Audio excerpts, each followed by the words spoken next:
কেমন আছো সবাই? আমরা গতদিন যেখানে শেষ করছিলাম সেটা হলো লিমিটের কিছু বেসিক ধারণা নিয়ে আমরা শেষ করছিলাম। তো আজকে আমরা কিছু ইম্পর্টেন্ট সূত্র দেখে অঙ্কে চলে যাব। আচ্ছা, আমরা এখন যে ফর্মুলাগুলো দেখব তাদের মধ্যে ইম্পর্টেন্ট কিছু ফর্মুলা দেখবা, এগুলা এই চ্যাপ্টারে প্রচুর পরিমাণে ইউজ হচ্ছে, যে কোনো ধরনের টাইপের ম্যাথের মধ্যে আমরা ইউজ করছি। তো ফর্মুলাগুলো হলো তোমার limit x tends to zero x by sine x equal to one, এটা একটা। তুমি এই জাস্ট এই ফর্মুলাটাকেই যদি উল্টা করে লেখো, sine x by x equal to one, এটাও লেখা যায়। আবার লেখা যায় এই সাইন এক্সের জায়গায় যদি টেন এক্স থাকে তাহলে আমরা সেমভাবে লিখতে পারি x by tan x equal to one. আবার এই টেন এক্সের এই ফর্মুলাটাই যদি উল্টাভাবে থাকে সেটাও আমরা লিখতে পারি, টেন এক্স বাই এক্স সমান কী হবে? ওয়ান হবে। আচ্ছা, তো এগুলা আমাদের এইচএসসি পরীক্ষায়ও প্রমাণটা কয়েকবার আসছে, তো আমরা একটু এই প্রমাণটা সম্পর্কে জেনে নেব। আচ্ছা, আমরা যেই চারটা ফর্মুলা দেখলাম ওই চারটার প্রুফ এবার দেখব। আচ্ছা, চারটা ফর্মুলা আসলে বেসিক্যালি একই, তো যে কোনো একটা নিয়ে আসলে আমাদের কাজ করলে হবে। তো আসো আমরা সাইন এক্সেরটাই নিয়ে নিই। তাহলে আমরা এখন প্রুফ করব যে x by sine x equal to হবে ওয়ান। আচ্ছা, এখন আসো এটা প্রুফ করতে আসি। এটা প্রুফের জন্য আমাদেরকে যেটা করতে হবে যে একটা বৃত্ত নিতে হবে যেটা হবে একক ব্যাসার্ধ বিশিষ্ট। আচ্ছা, একক ব্যাসার্ধ বিশিষ্ট মানে কি? যে এই বৃত্তের আর যেটা আর হবে হলো ওয়ান।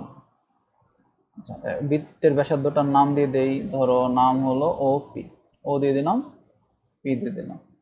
আচ্ছা, এখন আমরা যেটা করব যে একটা চাপ নিব, এই বৃত্তের উপর একটা চাপ নেই, পি এ কিউ চাপ নিলাম। আচ্ছা, এখন এই পি আর কিউ বিন্দুটা আমরা যোগ করে দেব এবং ও আর এ বিন্দুটাও যোগ করে দেব। আচ্ছা, এতে যেটা হবে যে আমাদের এই পি কিউ জ্যাকে ও এটা সমদ্বিখণ্ডিত করতেছে। আচ্ছা, এখন আমরা যেটা করবো যে পি আর কিউ বিন্দুতে দুটা স্পর্শক আঁকবো। তাহলে স্পর্শক দুটাকে ফেলি, পি বিন্দুতে স্পর্শক, কিউ বিন্দুতে স্পর্শক, দুটা টি বিন্দুতে ছেদ করতেছে। আচ্ছা, এবার ও একে বর্ধিত করি, ও একে বর্ধিত করে টি বিন্দুতে এটাও আমাদের ছেদ করতেছে। আচ্ছা, এখন এই পি কিউ আর ও এর ছেদ বিন্দুর নাম দিয়ে দিই, আমরা নাম দিয়ে দিলাম এন। এখন এখানে একটা জিনিস ধরতে হবে, সেটা হলো আমাদেরকে পি ও এন যে কোণটা, পি ও এন যে কোণটা, এটাকে আমরা এটাকে এক্স রেডিয়ান ধরে নেই। আচ্ছা, তখন আসো আমরা প্রমাণে চলে যাই। আচ্ছা, প্রমাণে যাওয়ার আগে আমরা এটার নামটাও দিয়ে দিই। এখন আমরা এখানে লিখতে পারি যে এই যে পি কিউ যেটা আমরা লিখছি, দেখো পি কিউ যেটা একটা লম্ব রেখাংশ, এখানে এটার থেকে একটা বক্র রেখাংশ অবশ্যই দৈর্ঘ্যে বেশি হবে। তাহলে আমরা লিখতে পারি পি কিউ থেকে বেশি হবে যেটা, সেটা হলো চাপ পি এ কিউ। আচ্ছা, পি কিউ থেকে আমাদের চাপ পি এ কিউটা আসলে বড় হবে। সেটা থেকে বড় কি হবে? আমাদের এই যে পি টি আর টি কিউ যদি আমরা যোগ করি তাহলে আমাদের P T plus T Q যদি লিখি সেটা আমাদের এই চাপ থেকেও বড় হবে। আচ্ছা, এখন আমরা যেটা করব এইটাকে দুই দিয়ে ভাগ করবো, তার মানে এখানে যে তিনটা লিখছি তিনটার অর্ধেক নিব। এখন পি কিউর অর্ধেক কত হবে? পি কিউর অর্ধেক হবে পি এন। এখানে আমরা লিখবো পি এন। পি এন চাপের অর্ধেক কি হবে বলো তো? পি এ কিউর অর্ধেক কি হবে? পি এ কিউর অর্ধেক হবে হলো চাপ পি এ। আচ্ছা, এখন আমাদের পিটি আর টি কিউ সমান ছিল, তাহলে আমরা অর্ধেক যে কোনো একটা লিখতে পারি, যে আমরা এখানে লিখলাম পি টি। আচ্ছা, তো এখন আমরা পিএন মানে কি? পিএন মানে আমরা দেখি, পিএন মানে এই যে এই রেখাটা। তো পিএন সমান আমরা কি লিখতে পারি সেটা আমাদেরকে এখন দেখতে হবে। তো পিএন সমান আমরা লিখতে পারি যে প্যারা নাই। আচ্ছা, জীবনে আসলে কোনো প্যারা নাই। আচ্ছা, এটা মজা করে বললাম। আচ্ছা, আমরা পিএন সমান লিখতে পারি, দেখো আমরা যদি সাইন এক্স লিখি, সাইন এক্স সমান আমরা কি লিখতে পারি? সাইন এক্স সমান আমরা লিখতে পারি যে লম্ব বাই অতিভুজ, তাই না? লম্ব বাই অতিভুজ। এখন এই কোণটার জন্য লম্ব কোণটা বলো, এই কোণটার জন্য লম্ব আমাদের পি এন, তাহলে আমরা লিখতে পারি পি এন। অতিভুজ কোণটা? অতিভুজ হলো আমাদের ওপি। আচ্ছা, এখন বলো তো আমাদের অতিভুজটা কত ছিল? এই যে ব্যাসার্ধ, অতিভুজটা আমাদের ব্যাসার্ধ না ওপি? তাহলে আমাদের ওপি সমান কত ছিল? এই যে এটা সমান ওপি ছিল, বলো। তাহলে আমাদের ওপি সমান আসলে 1, তাহলে এটাকে আমরা লিখতে পারি পিএন। ঠিক আছে। আচ্ছা, এখন আমরা দেখি তো tan x লিখলে কি হয়। এখান থেকে আমরা যদি tan x লিখি, এই ত্রিভুজে tan x মানে কি, লম্ব বাই ভূমি। আচ্ছা, তাই আমাদের লম্ব কোনটা, লম্ব আমাদের পিএন, ভূমি কোনটা আমাদের, ভূমিটা হলো ওএন।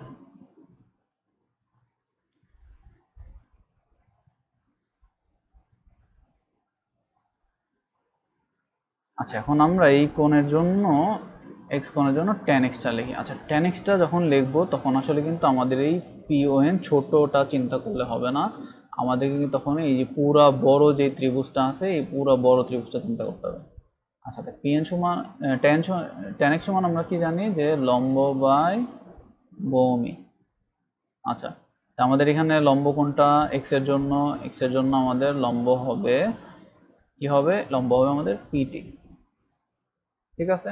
আর আমাদের ভূমি কোনটা হবে, ভূমি হবে আমাদের ওপি, তাই না, যেহেতু কোণের সাথে যেই বাহুটা থাকে সেটাই আমাদের সাধারণত ভূমি হয়। আচ্ছা, পিটি পিটি ওপি, ওপির মান কত আমরা জানি, ওপির মানটা আসলে আমাদের 1, তাহলে এটা সমান কি হবে, এটা সমান পিটি হবে। আচ্ছা, এই মানগুলো আমরা এখন এখানে যদি বসিয়ে দেই তাহলে কি হবে বলো, পিএন সমান কি পেয়েছি, পিএন সমান পেয়েছি আমরা সাইন এক্স, তাহলে পিএন এর জায়গায় আমরা লিখতে পারি সাইন এক্স। আচ্ছা, এখন বলো চাপ, চাপ পিএ, পিএ চাপের জন্য আমরা কি লিখতে পারি, তা 9-10 আমরা একটা ফর্মুলা পড়েছিলাম না, যে চাপ চাপ ইকুয়াল টু কি আর ইন্টু থেটা, যে চাপটা উৎপন্ন হবে সেটা সমান কি হবে, সেটা হবে বৃত্তের ব্যাসার্ধ ইন্টু যে কোণটা উৎপন্ন করে তার সমান। তাহলে এখানে আমাদের চাপ পি এ সমান কি হবে বলো, চাপ আমাদের পি এ সমান হবে ব্যাসার্ধ ইন্টু কোণ উৎপন্ন করো কত, এক্স, আবার ব্যাসার্ধ সমান আমরা কত জানি বলো তো 1, তাহলে এখানে কত হবে, পি এ সমান এক্স, তাহলে আমরা পি এর জায়গায় এখানে এক্স লিখতে পারি। আচ্ছা, পিটির জায়গায় এখানে কত লিখতে পারি, পিটির জায়গায় এখানে আমরা tan x লিখতে পারি। এখন আমরা যেটা করব যে এই সমীকরণকে, 1 নম্বর সমীকরণকে tan x দিয়ে ভাগ করে দেব, সরি 1 নম্বর সমীকরণকে আমরা sin x দিয়ে ভাগ করে দেব, তাহলে কি পাওয়া যায় বলো, sin x দিয়ে ভাগ করলে এখানে 1 পাবো, এখানে x বাই sin x পাবো, এখানে কি পাবো, এখানে 1 বাই cos x পাবো। আচ্ছা, এখন এই সমীকরণটা আমরা একটু চিন্তা করে দেখি, এই সমীকরণের x বাই sin x এর বাম দিকে আছে 1 এবং ডান দিকে আছে 1 বাই cos x।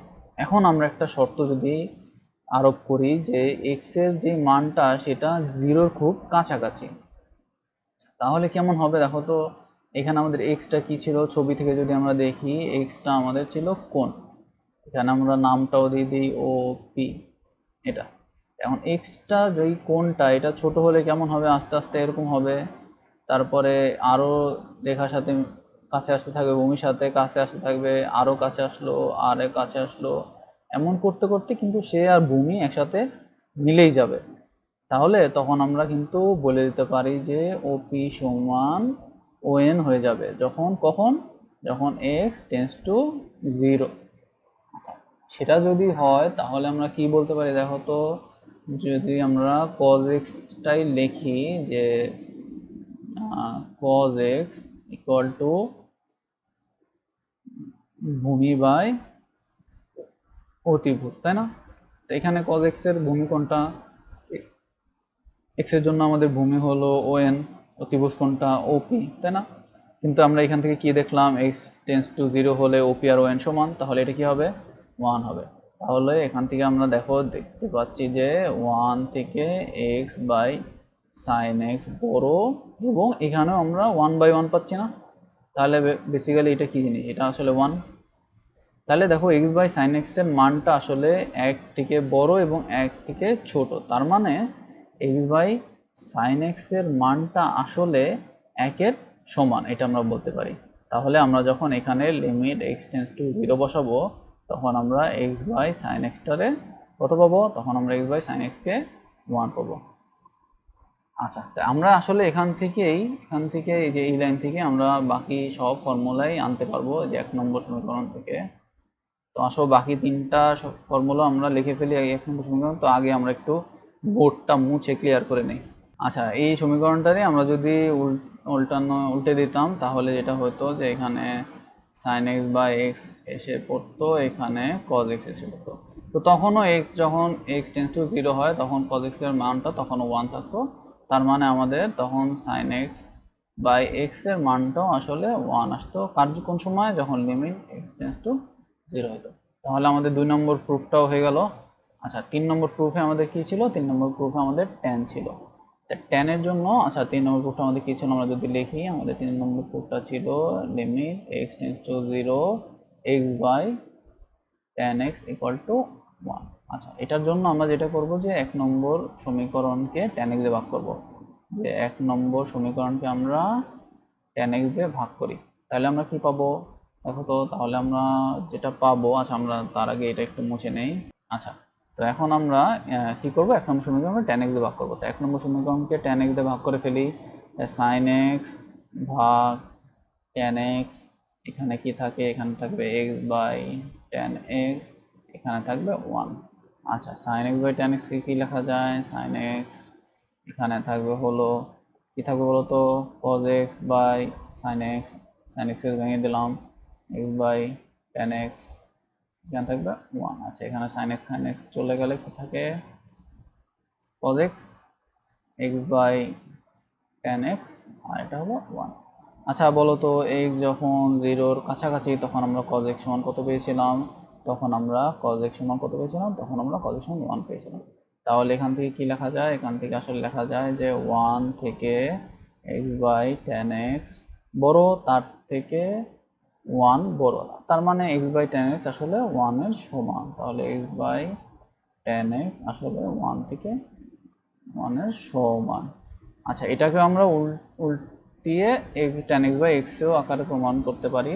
তাহলে আমরা জাস্ট এটাকে যদি উল্টিয়ে দেই তাহলে tan x বাই x টাও আমাদের চলে আসে। তো এই হলো আমাদের ওই ফর্মুলাগুলোর প্রমাণ। আমরা এখানে আরো দুটো ফর্মুলা দেখে নেই। আরো দুটো ফর্মুলা, একটা হলো, এই দুটো আমাদের অনেক কাজে লাগবে।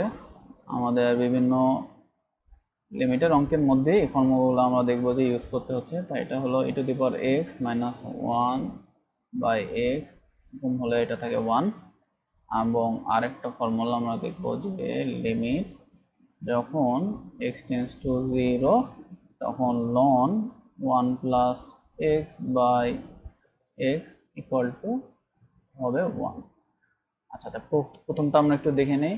তো আমাদের প্রথম এই ফর্মুলাটা প্রমাণ করার জন্য আসলে e to the power x এর ধারাটা সম্বন্ধে জানতে হবে। তো e to the power x কে আমরা একটা অসীম ধারায় প্রকাশ করতে পারি। কি করতে পারি? x কে আমরা একটা অসীম ধারায় প্রকাশ করতে পারি, যেটাকে বলা হয়, এটা তোমাদের না জানলেও চলবে, এটাকে বলা হয় টেইলর এক্সপ্যানশন। Taylor expansion. আচ্ছা, এর সমান কি লেখা যায়? e to the power x কে লেখা যায় হলো যে 1 plus x to the x by 1 factorial plus x square by 2 factorial plus x cube by 3 factorial, এভাবে করে চলতে থাকবে। আচ্ছা, এই লিমিট চ্যাপ্টারটা আসলে কি অল্প কয়েকটা ধারা আমাদের মুখস্থ করলে আমাদের আসলে বেশ সুবিধা হবে, বুঝছো? আচ্ছা, আমরা যখন এখন প্রমাণটা চলে যাই, আমাদের প্রমাণে কি ছিল? যে limit x tends to 0 e to the power x minus 1 by x equal 1। আচ্ছা, এখন এই যে e to the power x এর এই বড়টা আমরা যদি বসিয়ে দেই তাহলে কি পাবো? তাহলে আমরা পাবো যে 1 plus x by 1 factorial plus x square by 2 factorial plus x cube by 3 factorial, এভাবে চলতে থাকবে। তারপরে একটা কি আছে দেখো তো? একটা -1 আছে। তাহলে এটার সাথে আমাদের একটা -1, ঠিক আছে? আচ্ছা, নিচে কি আছে? নিচে আমাদের আছে x। আচ্ছা দেখো, এই 1টা আর এই ব্র্যাকেটের ভিতরে 1টা কাটাকাটি চলে যায়। তাহলে আমাদের কি থাকে? আমাদের থাকে হলো x plus x square by 2 factorial plus x cube by 3 factorial, এইভাবে চলতে থাকে। আচ্ছা, নিচে x আছে। তাহলে দেখো, উপর আর নিচে যদি একটা একটা করে x কাটাকাটি চলে যায় তাহলে আমাদের থাকে হলো 1 plus x by 2 factorial plus x square by 3 factorial, এভাবে ডট ডট। তো এখন আমরা যদি লিমিটটা বসিয়ে দিই, আমাদের লিমিট কি ছিল? আচ্ছা, এখানে কিন্তু প্রতি লাইনেই আমাদের লিমিটটা লিখতে হবে, যেভাবে থাকে ওভাবে। আমাদের লিমিটটা লিখতে হবে। তাই লিমিট আমাদের 0 যদি বসিয়ে দেই তাহলে 1 বাদে বাকি সব ঘরে আমাদের 0 চলে আসে, তাহলে আমাদের অ্যান্সার হয় 1। তাহলে আমাদের এই প্রুফটা হয়ে গেল। আচ্ছা, তাহলে আমরা এই পরের প্রুফটা দেখি। এরপর আমাদের এই পরের প্রুফটা ছিল limit x tends to 0 ln 1 plus x by হলো x ইকুয়াল টু হবে 1। আচ্ছা, এটার জন্য আমাদেরকে এক্সপেনশন করতে হবে, টেইলর এক্সপেনশন। এটাও আমাদের এখন এক্সপেনশন করব আমরা ln 1 প্লাস এক্স কে। ln 1 প্লাস এক্স কে এক্সপেনশন করলে যেটা আমরা পাই সেটা হলো যে x minus x square by 2 plus x cube by 3 minus x 4/4 এভাবে করে চলে থাকবে। তো এখানে আমরা বসিয়ে দিই মানটা, যে লিমিট x টেন্ডস টু 0, উপরে কি হবে, উপরে এই বড় মানটা আমরা বসিয়ে দিই, X square by 2 plus x cube by 3 minus X to the power 4/4 এভাবে চলতে থাকবে। তো নিচে আমরা এক্স জানি, এক্স কে যদি আমরা ভাগ করে দেই তাহলে দেখো এখান থেকে প্রতিটা, এখান থেকে 1 হয় আর এখান থেকে প্রতিটা করে একটা একটা করে কাটা যায়। একটা কাটা দিলে আমার যেটা থাকে যে এখানে থাকে 1, এরপরে থাকে এক্স বাই 2, এরপরে থাকে এক্স স্কোয়ার বাই 3, এরপরে থাকে এক্স কিউব বাই 4, এভাবে চলতে থাকে। তো সেম কথা, লিমিট আমাদের প্রতি লাইনেই কিন্তু লিখতে হবে। আচ্ছা, এখন লিমিটটা যদি আমরা বসিয়ে দিই তাহলে দেখো 1 বাদে বাকি সব জায়গায় আমাদের 0 চলে আসে, তাহলে এটার মান হবে আসলে আমাদের 1। তাহলে এটাও প্রুফ হয়ে গেল। তো এই ছিল মোটামুটি আমাদের ইম্পর্টেন্ট কয়েকটা ফর্মুলা। এবার আমরা কিছু ম্যাথে চলে যাই।